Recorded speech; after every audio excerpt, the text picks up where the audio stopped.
அனைவருக்கும் வணக்கம். இன்னைக்கான இந்த வீடியோவில் உங்கள் பூஜை அறையில் இந்த பொருட்கள் இருந்தால் உங்களுக்கு கஷ்டம் ஏற்படும், உங்கள் வேண்டுதல்கள் நிச்சயம் பழிக்காமல் போய்விடும். எந்த பொருளை நம்ம பூஜை அறையில் நிச்சயமாக வைக்கவே கூடாது அப்படின்றத பற்றி பார்க்கலாம்.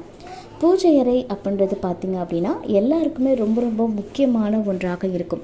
ரொம்ப மனசு சரியில்லை, ஏதோ ஒரு கஷ்டமாக இருக்குது அப்படின்னா முதல்ல நம்ம பூஜை ரூமுக்கு போய் ஒரு விளக்கேற்றி வச்சு சாமியை கும்பிடுவோம். இது எல்லார் வீட்லையுமே பொதுவாக நடக்கக்கூடிய ஒன்று தான்.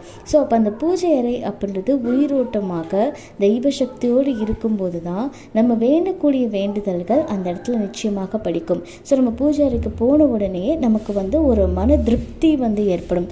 அப்பாடா அப்படின்னு சொல்லிட்டு ஸோ அந்த ஒரு திருப்தி நிலை ஏற்பட வேண்டும் அப்படின்னா அந்த இடத்துல தெய்வ ஓட்டம், நேர்மறை ஆற்றல் அப்படின்றது இருக்கணும். ஆனால் நம்ம பூஜை அறையில் ஒரு சில பொருட்களை தவறாக பயன்படுத்தும் போது அந்த நேர்மறை ஓட்டம் அப்படின்றது அந்த இடத்துல குறைய ஆரம்பிக்கும். இதனால் எதிர்மறையான விளைவுகளை நம்ம சந்திக்க வேண்டியிருக்கும். அதனால் எந்த மாதிரியான விஷயங்களை நம்ம பூஜை அறையில் தவிர்த்துக்கணும் அப்படின்றத பற்றி தொடர்ந்து பார்க்கலாம். பொதுவாக எல்லார் வீட்லேயுமே தீபம் ஏற்றுவோம். விளக்கு பார்த்திங்க அப்படின்னா ஒவ்வொருத்தவங்க ஒவ்வொரு மாதிரி விளக்கேற்றுவாங்க. சில பேர் காமாட்சி அம்மன் விளக்கேற்றுவாங்க, சில பேர் கஜலட்சுமி விளக்கேற்றுவாங்க, சில பேர் அஷ்டலட்சுமி விளக்கேற்றுவாங்க, அப்புறம் குபேர விளக்கேற்றுவாங்க, அப்புறம் அகண்ட தீபம் ஏற்றுவோம். இந்த மாதிரி ஒவ்வொன்றும் ஒவ்வொரு விதமாக தீபம் ஏற்றுவாங்க. நீங்கள் எத்தனை தீபங்கள் ஏற்றினாலும் சரி, கண்டிப்பாக வீட்டில் மண்ணால் செய்யப்பட்ட அகல் விளக்கும் ஏற்றுறது அப்படின்றது ரொம்ப நல்லது. சில பேருடைய வீடுகளில் தவறுதலாக பார்த்தீங்க அப்படின்னா இந்த எவர் சில்வரால் செய்யப்பட்ட விளக்குகளை பயன்படுத்துவாங்க. அது குத்து விளக்காக இருக்கட்டும் அல்லது நார்மல் நீங்கள் ஏற்றக்கூடிய கஜலட்சுமி விளக்கோ இல்லை காமாட்சி அம்மன் விளக்கோ எவர் சில்வர்லேயே நமக்கு விற்கிறாங்க. அந்த மாதிரியாக எவர் சில்வரில் இருக்கக்கூடிய விளக்கை நீங்கள் வீட்டில் ஏற்றும் போது அது கண்டிப்பாக நமக்கு கஷ்டத்தை கொண்டு வரும். அதே மாதிரி இரும்பால் செய்யப்பட்ட பொருட்களையும் நம்ம தவிர்த்துக்கிறது அப்படின்றது ரொம்ப நல்லது. பூஜையில் எப்போவுமே எவர் சில்வரால் பயன்படுத்தக்கூடாது. அதே மாதிரி நம்ம விளக்கு ஏற்றுறோம் பார்த்திங்களா, விளக்கு எப்போவுமே தரையில் வச்சு ஏற்றக்கூடாது. வெறுமனே கீழே நீங்கள் வச்சு ஏற்றக்கூடாது. அதுக்கு பார்த்திங்கன்னா அடியில் ஒரு தட்டு வச்சு அதுக்கு மேலே தான் விளக்கை வச்சு நம்ம ஏற்றணும் அப்படின்றது எல்லாருக்குமே தெரியும்.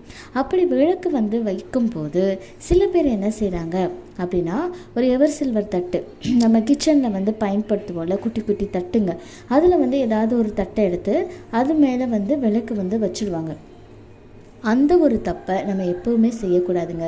சாமிக்குன்னு நீங்கள் பயன்படுத்துகிறீங்க அப்படின்னா கண்டிப்பாக அந்த இடத்துல எவர் சில்வரோ இரும்போ நிச்சயமாக இருக்கக்கூடாது. ஸோ விளக்குக்கு அடியில் தட்டு வைக்கணும் அப்படின்னு நினைக்கிறீங்கன்னா பித்தளையால் செய்யப்பட்ட தட்டுக்கள் இருக்குது, அல்லது வெள்ளியால் செய்யப்பட்ட தட்டுக்கள், இதை நீங்கள் பயன்படுத்திக்கணும். அதே மாதிரி கடையில் போய் நம்ம ஒரு ஊதுபத்தி ஸ்டாண்டு கொடுங்க அப்படின்னு சொல்லி கேட்குறோன்னு வச்சுக்கோங்களேன், அவங்க எவர் சில்வரால் செஞ்சது தான் மேக்ஸிமம் கொடுப்பாங்க. ஸோ அந்த மாதிரியாக பயன்படுத்தக்கூடாது பூஜை அறையில் வச்சு. அதே மாதிரி இரும்பு ஸ்டாண்டு கொடுப்பாங்க. ஸோ எப்போவுமே அந்த மாதிரி வாங்காதீங்க. உங்களுக்கு களிமண்ணால் செய்யப்பட்ட அந்த ஸ்டாண்டே விற்கிது, அந்த மாதிரி நீங்கள் பயன்படுத்திக்கலாம். இல்லைன்னா பித்தளையால் செய்யப்பட்ட ஸ்டாண்ட் இருக்குது. அண்ட் இப்போ பார்த்தீங்க அப்படின்னா கொஞ்ச நாளாக இந்த மரத்தால் செய்யப்பட்ட சாம்பிராணி தூபம் போடுறதுக்காக இருக்கிறதும் இருக்குது. அப்புறம் ஊதுபத்தி ஸ்டாண்டுமே இருக்குது. ஸோ அந்த மாதிரியாக மரத்தால் செய்யப்பட்டதோ இல்லை களிமண்ணால் செய்யப்பட்டதோ அல்லது பித்தளையால் செஞ்சதோ இந்த மாதிரி நீங்கள் வாங்கி பயன்படுத்தலாம். ஆனால் எவர் சில்வரால் செய்யப்பட்ட அந்த ஊதுபத்தி ஸ்டாண்டை வைக்காதீங்க. அதே மாதிரி சாமிக்கு நீங்கள் நெய்வேத்தியம் வைக்கிறீங்க அப்படின்னா சில பேர் என்ன பண்ணுவாங்க அப்படின்னா வீட்டில் நம்ம நார்மலாக கிச்சனில் பயன்படுத்துவோம் பார்த்திங்களா, சின்ன சின்ன கிண்ணங்கள், அந்த கிண்ணத்தில் சாமிக்கு ஏதாவது ஒரு நெய்வேத்தியத்தை வச்சு பூஜை ரூமில் வைப்பாங்க. அந்த மாதிரி எவர் சில்வரால் செஞ்சதை நீங்கள் பூஜை அறையில் வச்சு சுவாமிக்கு நெய்வேத்தியம் படைக்காதீங்க. இப்போ ஒரு கோவிலுக்கு போகிறீங்கன்னு வச்சுக்கோங்களேன், அங்கே ஏதாவது ஒரு பொருளை நீங்கள் சில்வரில் எவர் சில்வரில் பார்க்க முடியுமா? முடியாது. ஸோ அவங்க ஒன்று வெள்ளியால் பயன்படுத்த பயன்படுத்துவாங்க, இல்லை பித்தளையால் பயன்படுத்துவாங்க, அப்படி இல்லைன்னா செப்பால் வந்து பயன்படுத்துவாங்க. அந்த மாதிரி நீங்கள் வந்து பயன்படுத்திக்கலாம். ஸோ நீங்கள் வந்து நெய்வேத்தியம் வைக்கிறீங்க அப்படின்னா வெள்ளியால் செய்யப்பட்ட ஒரு சின்ன கிண்ணம் வந்து வாங்கிக்கலாம். இல்லைன்னா பித்தளையிலே இப்போ நிறைய கிண்ணங்கள் வந்து கிடைக்குது, அந்த மாதிரி வாங்கிக்கலாம். இல்லை என்னால் அதெல்லாம் வாங்க முடியாது அப்படின்னு நினைக்கிறவங்க வாழை இலை இருக்குது பார்த்தீங்களா, அதில் கூட நீங்கள் நெய்வேத்தியம் வைக்கலாம். இப்போது அதையும் வாழை இலைலாம் வாங்க முடியாது, சும்மா ஒவ்வொரு தடவையும் போய் வாங்கிட்டு இருக்க முடியாது அப்படின்னு நினைக்கிறவங்க இந்த மண்ணால் செய்யப்பட்ட சின்ன சின்ன கிண்ணங்கள் நமக்கு கிடைக்குது. அந்த கிண்ணங்களை கூட நீங்கள் வாங்கிட்டு வந்து சாமிக்கு நெய்வேத்தியம் அப்படின்றதுக்கு தனியாக வச்சுடுங்க. நீங்கள் கிச்சனில் பயன்படுத்தினதை வைக்காதீங்க. அதே மாதிரி சாமிக்கு நம்ம வந்து பூஜை ரூமில் தண்ணி வைப்போம் பார்த்தீங்களா, தண்ணி வைக்கிறதுக்குமே என்ன செய்வாங்கன்னா நம்ம நார்மலாக யூஸ் பண்ணுற டம்ளரை வந்து எடுத்துகிட்டு வந்து அதில் தண்ணி வச்சு சாமிக்கு வைப்பாங்க. அந்த டம்ளரை திருப்பி எடுத்துகிட்டு போய் நம்ம வந்து பயன்படுத்திக்குவோம். அந்த மாதிரி ஒரு நாளுமே செய்யக்கூடாது. நம்ம பயன்படுத்தின நம்ம வந்து எச்சில் பட்ட எந்த ஒரு பொருளாக இருந்தாலும் சரி அதை சாமிக்கு வைக்கக்கூடாது. தட்டு, டம்ளர், கிண்ணம் நம்ம பயன்படுத்துகிறது எதையுமே சாமிக்கு வந்து வைக்காதீங்க. தனியாக ஒரு சின்ன கிண்ணம், செம்பால் செய்யப்பட்ட கிண்ணங்கள்லாம் கூட விற்கிது, செப்பால் செய்யப்பட்டது, அது வாங்கிக்கலாம். இல்லை பித்தளையால் செய்யப்பட்ட டம்ளர், வெள்ளியால் செய்யப்பட்டது, அந்த மாதிரி இருக்கும்.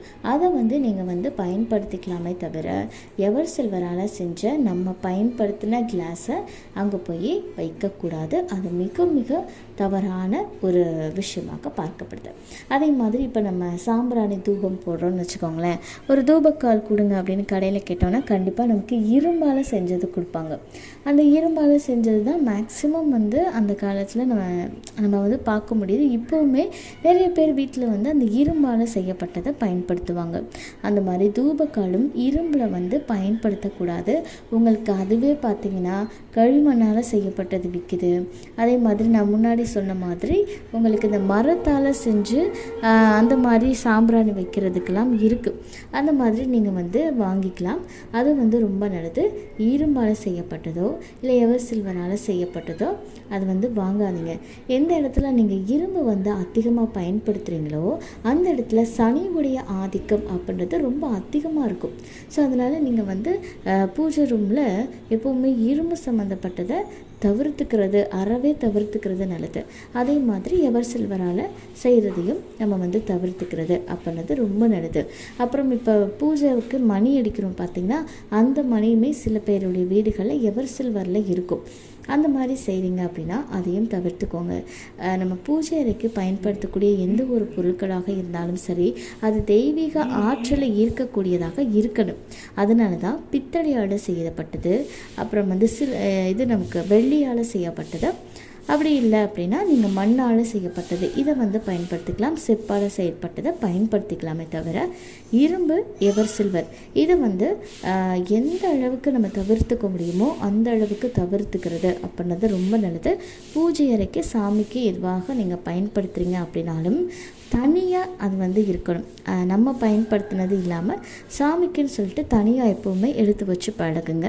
உங்களுக்கு நல்ல மாற்றங்கள் தேடி வரும். உங்கள் வேண்டுதல்கள் நிச்சயமாக பலிக்கும். இந்த தகவல் உங்களுக்கு பயனுள்ளதாக இருக்குது அப்படின்னா மறக்காம உங்கள் நண்பர்கள் கூட பகிர்ந்துக்கோங்க. மேலும் இது போன்ற ஆன்மீக தகவல்களுக்கு என்னோடய சேனலை நீங்கள் சப்ஸ்கிரைப் பண்ணிவிட்டு பக்கத்தில் இருக்கக்கூடிய பெல் ஐக்கானையும் ப்ரெஸ் பண்ணிக்கோங்க. நன்றி.